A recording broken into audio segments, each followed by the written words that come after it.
csenges. Ha csengetsz, a tükröket figyeled, főleg azt. Igen. Jó? Nehogy jöjjön valaki, berohan, stb. Igen. Jó? Látod, hogy nem jön senki, piros becsuk. És akkor mehetünk is. Jó? Ez az engedélyező, de mivel első ajtós üzemmódban vagyunk, ugye, ez az ajtóknak a kezelési kapcsolója, így a normál állapot, így ha megnyomod, akkor csak engedélyeztél. Nyomd meg, hát ilyenkor csak világít. Ahol megnyomják, ott kinyílik. Ha felfele nyomod ezt, akkor első ajtós, már nyílik is az első ajtó, oké? Okay? Igen.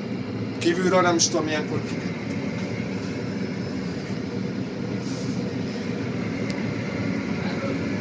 Látom. És van egy olyan gomb ezen, vagy egy állás, amikor ezt úgy hívják, hogy téli-nyári, ami mondjuk a 74-es, ugye, az nem első ajtós. Ez benyomja a téli-nyáriba, becsukjuk az ajtót, csukod be. Jó, és megakadt egy kicsit, nem baj, csukjad? Becsukom. Oké. Jó. Tehát benyomtuk téli-nyáriba, és ilyenkor, hogyha engedélyezőt nyomsz, úgy, akkor automatikus az ajtó. Tehát ez azért van, hogy a légkondi ne menjen ki. Megnyomjuk, bácsi néni felszáll, meg gyerek akárkicsoda, és ilyenkor utána magától becsukódik. Igen.